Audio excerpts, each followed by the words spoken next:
Usually, a hostile corporate takeover is something you can see happening right on day one. Oh, absolutely. I mean, the ink dries on the contract, the new logo goes up on the side of the building, and the old CEO is escorted out by security with a cardboard box. Right. It's very clean. Yeah, it's clean, it's decisive. Mm.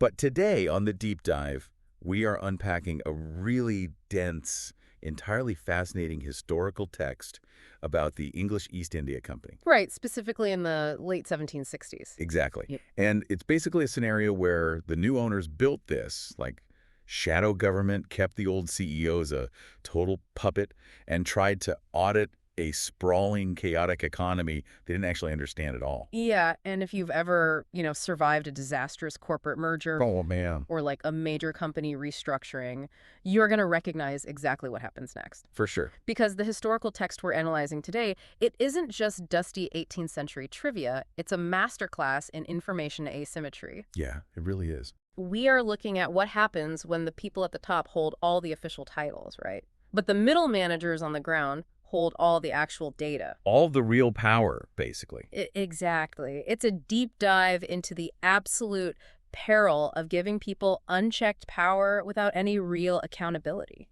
And to really grasp the scale of this mess, we have to start by tearing down a very persistent historical myth. Right. We definitely need to clear that up first. Because I was looking through the source material, and there's this long-standing narrative about the East India Company during this period, specifically right after 1765 when they acquired the Diwani, which that gave them the right to collect revenues in Bengal. Yeah, and that narrative largely comes from Lord Macaulay, the 19th century historian. Okay. He famously painted this picture of the era where English functionaries essentially just, well, washed their hands of local administration. They just didn't care. Right.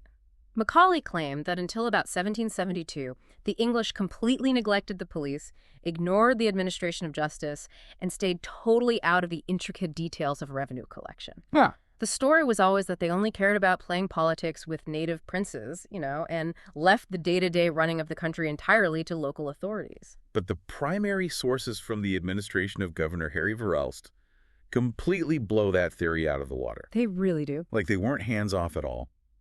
The text points specifically to the ceded districts of Bengal to prove that the company was, like, obsessively active in the absolute minutiae of revenue from day one. Yes. They didn't ignore the local administration. They actively hijacked it to build a shadow government. And the mechanics of how they did it are just fascinating. Yeah. The company deliberately displaced Nanda Kumar, who was a man the old Nawab had selected as his deputy. Okay. And they unilaterally installed their own pick, this guy Muhammad Reza Khan, at Murshidabad. Now, on paper, to the general public, Muhammad Reza Khan was the principal authority in all business affairs. He was the face of the government. Okay, let's unpack this.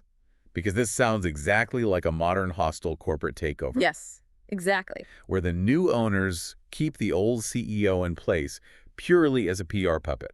They leave him behind the big desk so the public doesn't panic. Right, to keep up appearances. But behind the scenes, he wasn't making a single major move on his own. Not a chance. I mean, the text reveals that an English resident at the Durbar was the one truly pulling the strings. Wow. Whenever the will of the company clashed with the will of this so-called country government, the company's agenda always prevailed. Always. And they didn't just leave it to, informal pressure. Yeah. No, the Select Committee at Calcutta officially set up a council of control breathing down Muhammad Reza Khan's neck.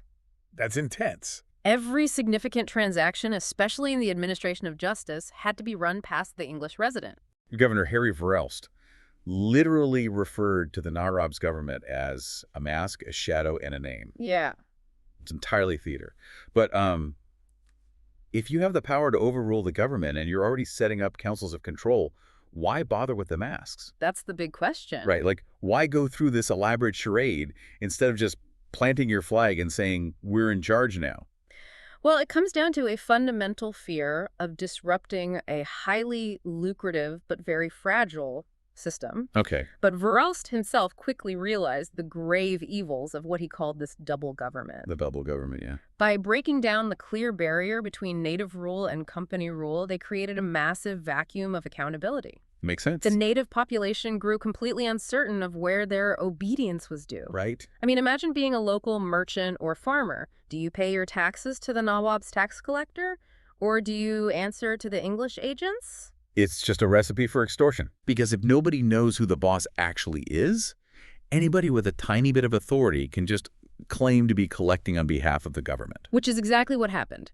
This divided authority gave rise to oppressions and intrigues unlike anything the region had seen before. Jeez. The officers of the government realized they were operating in a gray area. Yeah. Because they were removed from any immediate visible control since the English were officially pretending not to be in charge, these local officers proceeded with staggering audacity. Wow. And meanwhile, the English officials in Bengal were under strict orders from their bosses back in London to maintain their primitive characters of merchants. Right. Don't act like rulers. They were explicitly told not to avow any public authority in their own names. So wait, the people on the ground are running wild? The bosses in London are demanding you act like humble merchants, and the local economy is just buckling under the weight of this confusion. Yep, it's a total mess. Which makes me wonder, at what point do the English in Bengal finally say, enough is enough, we need to take over the accounting and collect the revenue ourselves?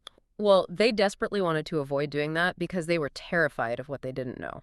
Okay. The company adopted a very specific bureaucratic policy, festina lente. Make haste slowly. Right? Make haste slowly. They decided to keep the entire indigenous machinery of revenue collection firmly in place. So they didn't fire anybody. No, they retained the native officers, the Amils, and the Tehsildars. Right. The text explains that the revenues of Bengal were a subject of almost infinite complication and difficulty. I can imagine. In some districts, the revenues were ruined by localized oppression. In others, they were just completely neglected. And the only people who actually understood how to navigate this incredibly complicated labyrinth were those native middle managers. Exactly. I mean, the text explicitly says these officers had inherited skill and concealed sources of information. And what's fascinating here is that phrase, concealed sources of information. That is the crux of the entire crisis. Yeah. The scale of the information asymmetry here is just staggering. The native officers were well aware that their specialized knowledge was their only job security. Right. The moment they exposed their hidden ledgers to the English and explained how the local tax systems actually functioned, they would become obsolete. They'd be out of a job. They knew the company would fire them, so they were actively motivated to keep the English completely in the dark. But wait, if you know the middlemen are hiding the real numbers from you, why on earth would you leave them in charge of collecting the money? That seems like a total recipe for disaster. It does, but the alternative required a massive, expensive, and politically dangerous undertaking. Like what? Well, to actually know what the land was worth, the English would have had to conduct a physical, comprehensive land survey. Oh, wow. Yeah. And land surveys were notoriously unpopular because they exposed everyone's hidden wealth to the government. Nobody wants that. No. So, to avoid that expense and that backlash, the English decided to rely on conjectural valuations. Just guessing. Essentially, yeah. They ran the economy on educated guesses, based on recent, highly manipulated accounts provided by the very people who were stealing from them. They completely traded immediate financial security for long-term systemic rot. Precisely. They were completely dependent on a local record-keeping system called the Hustabud.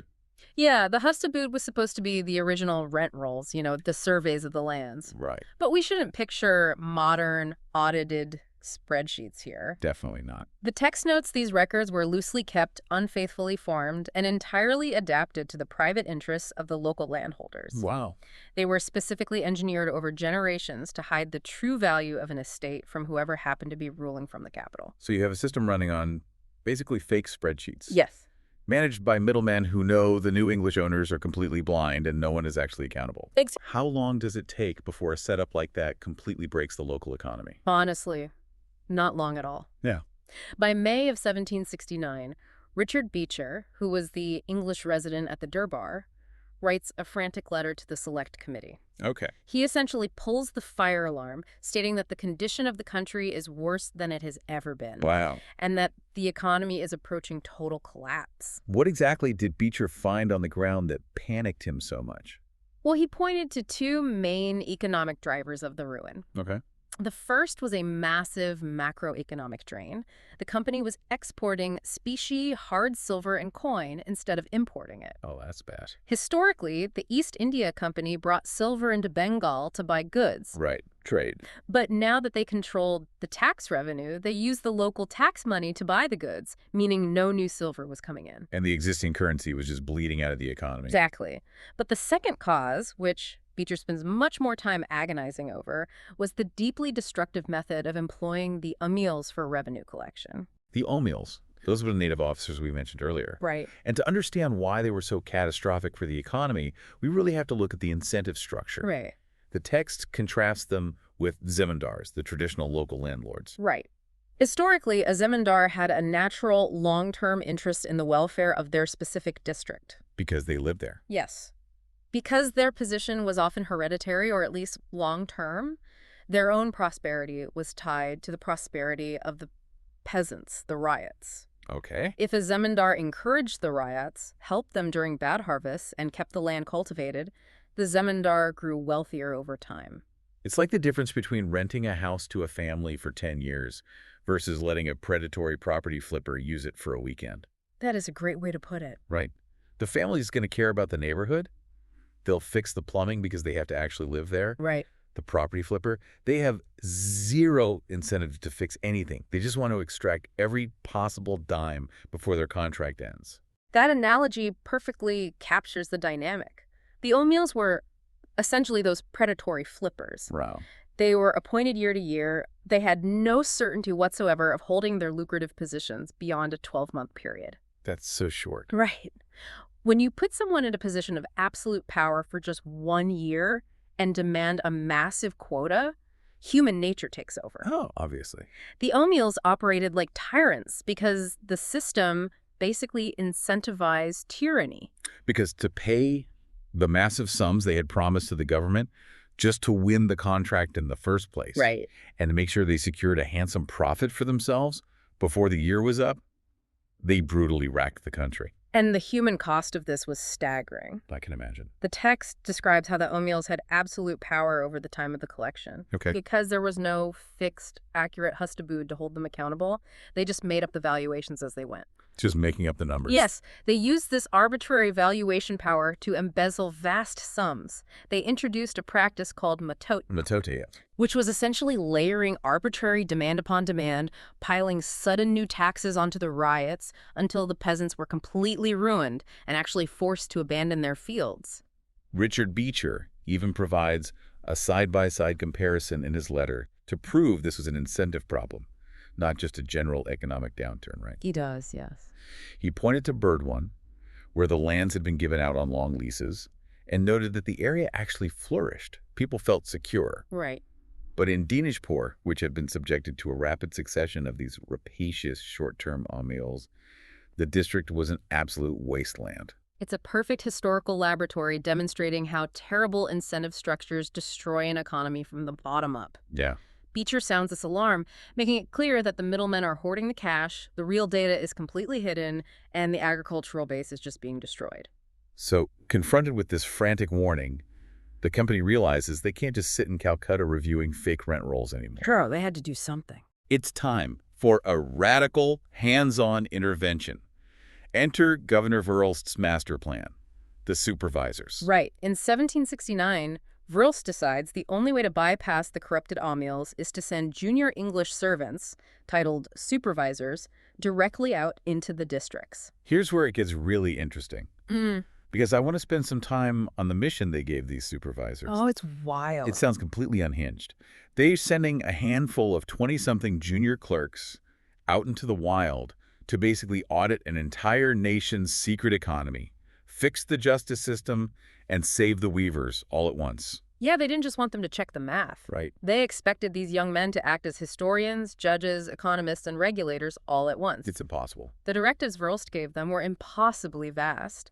First, they were told to write a comprehensive summary history of their assigned province. Okay, that's already a lot. Then, they were supposed to create a genuine, accurate hustabud by personally inspecting the lands and bypassing all the collusive frauds that had been built up over generations. Imagine being dropped into a foreign province and being told, hey, Figure out who actually owns every single acre of land, even though all the deeds are fake and the locals are actively colluding to lie to you. It was a monumental task. They had to untangle bizarre loopholes in the land ownership system.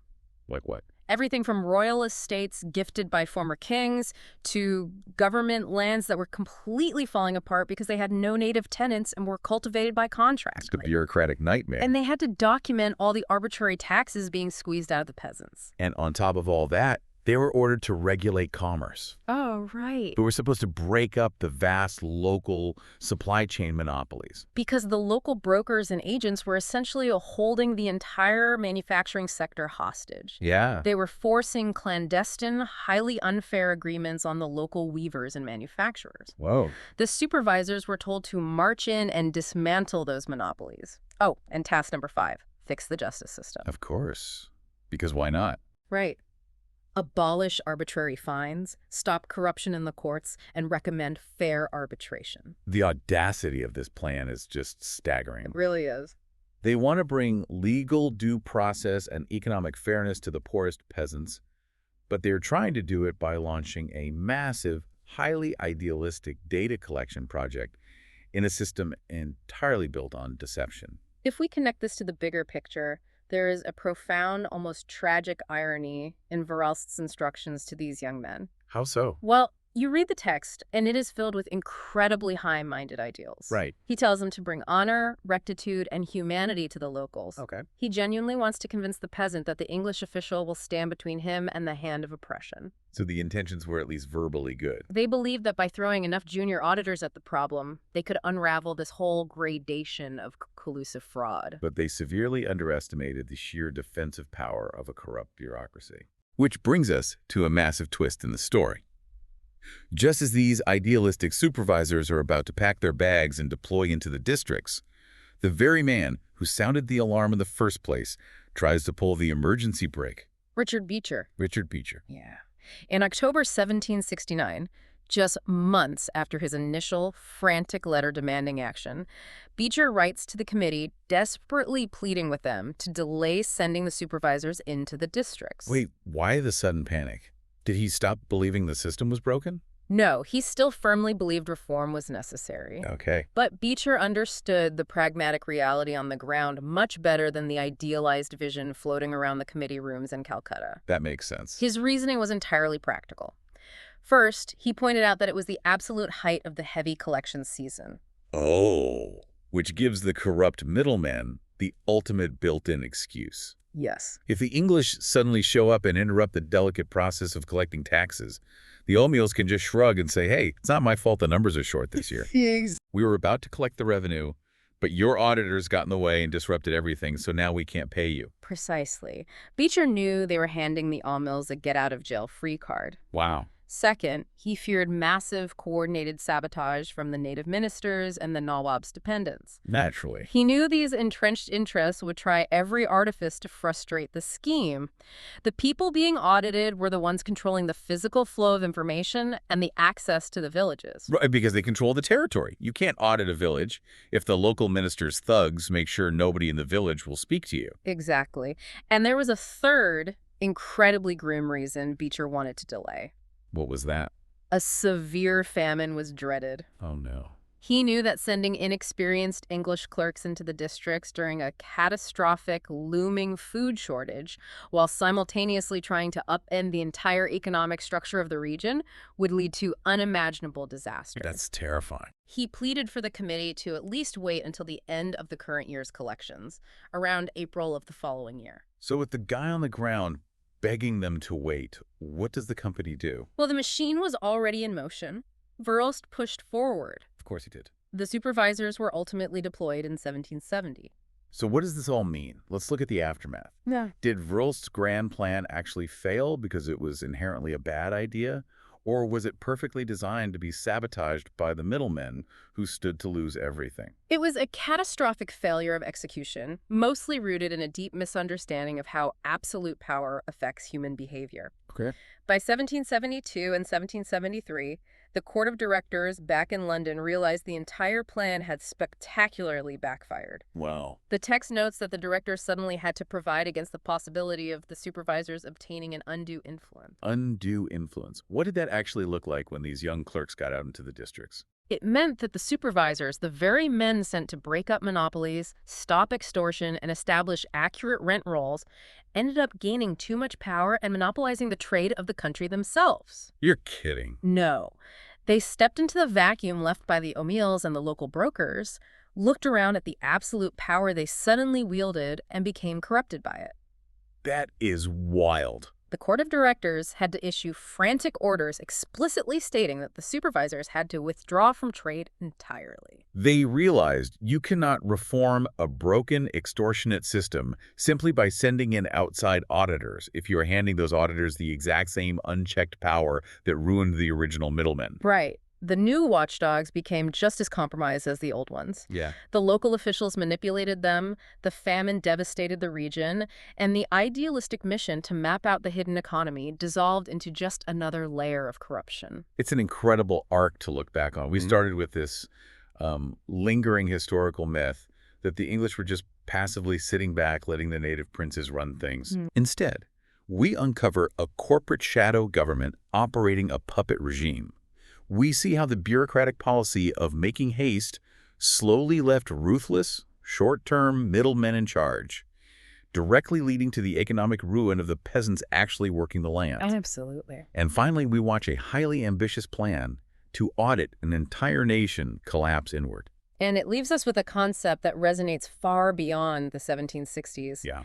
The next time you are part of a massive reorganization, whether that's a corporate merger, a shift in local government, or even an overhaul of a community organization, ask yourself who actually holds the hidden ledgers. That's a great question. This text shows us that you can change the executive at the top, you can rebrand the entire company, and you can send in all the external auditors you want. Right.